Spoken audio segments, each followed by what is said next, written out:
మొదటిసారి మొన్న అసెంబ్లీకి వెళ్ళారు. ప్రసాదాన నేను అని చెప్పేసి ప్రమాణం చేశారు. ఎలా అనిపించింది సార్ ఆ మూమెంట్? ఏదన్నా అంటే ఎస్ నేను సాధించానని అంటే అనిపించింది? డెఫినెట్గా ఉంటుంది కదండి. అంటే ఒక సామాన్య రైతు కుటుంబంలో ఒకటి అది మొత్తం credit goes to Chandrababu Naidu గారు. ఎందుకంటే మాలాంటి వాళ్ళకి అవకాశం ఇస్తారు అనేది అసలు కల్లో కనుక ఇప్పుడు ఎందుకంటే డబ్బే రాజకీయం నేను ఒక చిన్న సామాన్య రైతు కుటుంబంలో ఈరోజు కానీ మా మదర్ ఫాదర్ వ్యవసాయం చేస్తారు, ఊర్లోనే ఉంటారు. నేను ఎమ్మెల్యే అయినా కానీ ఊర్లోనే ఉంటారు. రమ్మన్నా కానీ మాకుంది మేము చేసుకుంటాం అని చెప్పి చెప్తాం. ఆ రైతు కుటుంబంలో నుంచి బయటకు వచ్చి అలాంటి బ్యాక్గ్రౌండ్ చూసి అంటే వేరే పార్టీలు ఇస్తాయని లేదా తెలుగుదేశం పార్టీ అయితే ఈసారి అందరికీ నెక్స్ట్ జనరేషన్ ఎంకరేజ్ చేయాలని చెప్పేసి చంద్రబాబు నాయుడు గారు అయితే ఏమి, లోకేష్ గారు అయితే ఏమి, మొత్తం నాట్ ఓన్లీ అనంతపూర్ ప్రతి చోట కొత్త వాళ్ళకి అవకాశం కల్పించింది. ఈరోజు అసెంబ్లీలో మొన్న గర్వంగా చెప్తాను 88 మంది కొత్త ఎమ్మెల్యేలు ఉన్నారు, ఫస్ట్ టైం ఎమ్మెల్యేలు. అందరూ యంగర్స్ ఉన్నారు, చదువుకులు ఉన్నారు. బాగా కష్టపడండి చేయండి అని చెప్పేసి ఒక దిశ చేసి మొన్న అసెంబ్లీలో చెప్పారు. గెలిచిన తర్వాత చంద్రబాబు నాయుడు గారిని కలిసినప్పుడు ఏం చెప్పారు సార్? అసలు ప్రౌడ్ మూమెంట్స్ అనమాట. 2 సార్లు ఇట్లా భుజం మీద కట్టేసి చంద్రబాబు నాయుడు గారు మంచి ఎలక్షన్ చేసావు, జాగ్రత్త కష్టపడి చేసావు, ఫ్యూచర్ జాగ్రత్త చూసుకో అని చెప్పేసి గట్టి చెప్పేసి అసలు ప్రౌడ్ మూమెంట్స్. నేను ఒక హ్యాపీనెస్ ఒక 1 వీక్ 10 డేస్ ఎంజాయ్ చేశాను. అంటే ఒకప్పుడు సార్ దగ్గర నిల్చొని ఫోటో తీపించుకుంటే చాలు అనే పరిస్థితి నుంచి సార్ పక్కన నిల్చోబెట్టి భుజం మీద తట్టి ఒక చిన్న పిల్లోడికి ఎలా చెప్తారో అలా చెప్పిన దాని నుంచి అసలు అది ఎక్కడికి ఒక 1 వీక్ 10 డేస్ నేను చాలా హ్యాపీ ఫీల్ అయ్యాను. అంటే జనరల్గా మన భాషలో చెప్పాలంటే గాల్లో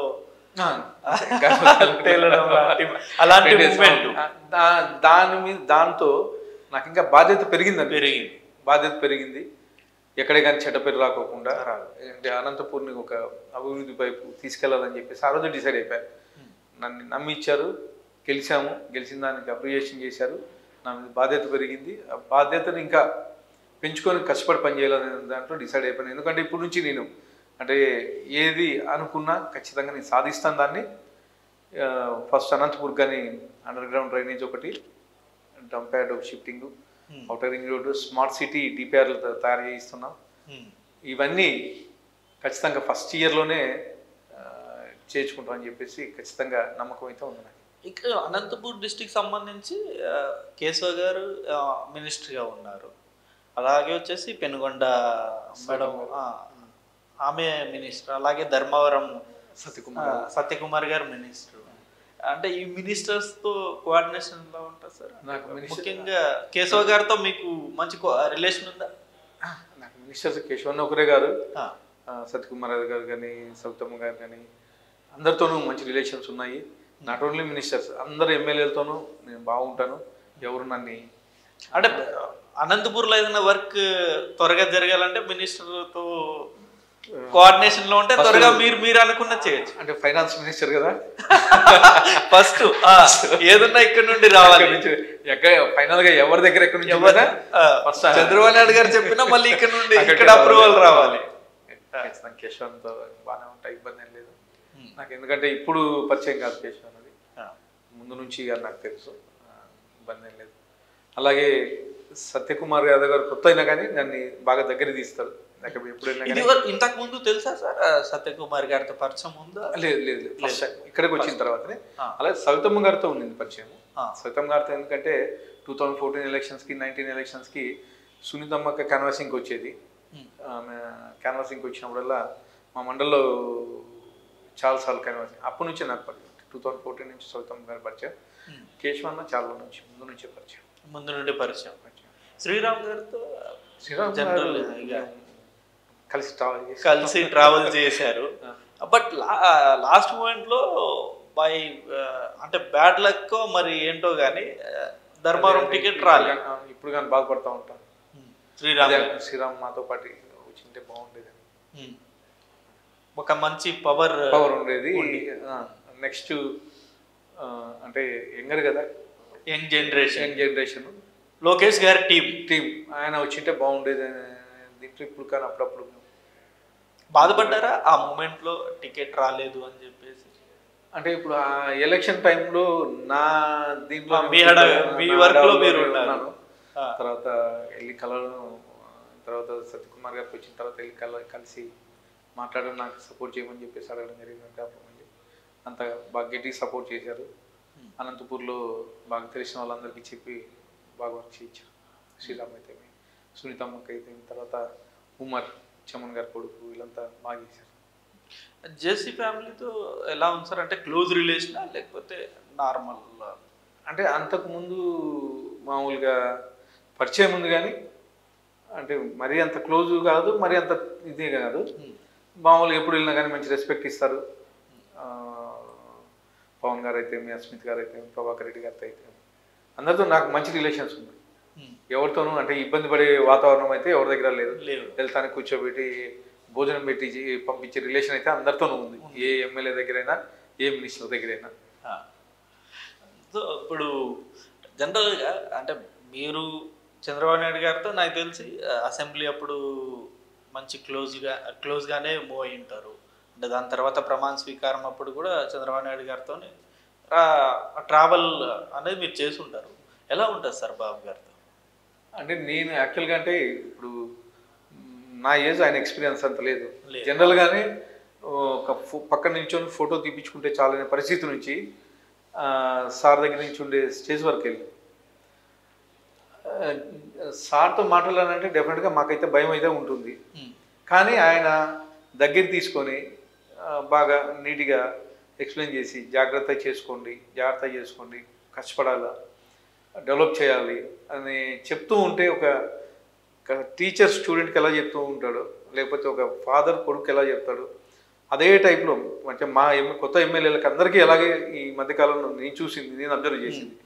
ఎవరు వెళ్ళినా కానీ, కొత్త ఎమ్మెల్యేలు ఎవరు వెళ్ళినా కానీ జాగ్రత్త అని చెప్పేసి, అంటే మీరు ఈ చట్ట వ్యతిరేక పనులకు పోద్దండి, ఎవరో వైఎస్ఆర్సీపీ వాళ్ళు ఇంతకుముందు మనల్ని ఇబ్బంది పెట్టారని చెప్పేసి మీరు పెట్టద్దండి అని చెప్పేసి ఒకటికి 10 సార్లు చెప్తూ ఉంటే నేను చూసిన సంఘటనలు అయితే ఉన్నాయి అందరికీ, కొత్త ఎమ్మెల్యేలు అందరికీ అసెంబ్లీలో. ఇప్పుడు గతంలో మనం బాబు గారిని చూసాం. అంటే గతంలో ఒక టైప్ ఆఫ్ పరిపాలన అనేది బాబు గారు అంటే కొంచెం కంపెనీ ఎంఎన్సి సిఇఓగా స్ట్రిక్ట్గా ఉండదు. అసలు ఇప్పుడు కంప్లీట్ చేంజ్. అంటే రీసెంట్గా అంటే ఎంత చేంజ్ అయిపోయిందంటే నిజంగా ఆశ్చర్యం కలుగుతుంది. కానీ దాంట్లో ఏంటంటే చెప్తా ఉన్నారు 95లో ఎలాగైతే నేను చేశానో ఇప్పుడు కానీ అలాగే చేస్తాను, మిమ్మల్ని పరిగెత్తిస్తాను, కష్టపడండి అని చెప్పేసి చెప్తా ఉన్నారు. కాకపోతే 95లో ఏంటంటే ఎంఎన్సీ మీరు అన్నారు కదా, ఎంఎన్సీ టైప్లో చేసి దాంట్లో కొన్ని, ఎందుకంటే ఇప్పుడు జనరల్గా డిసిప్లైన్ కొడుకుని పెడతానే ఒప్పుకోరు.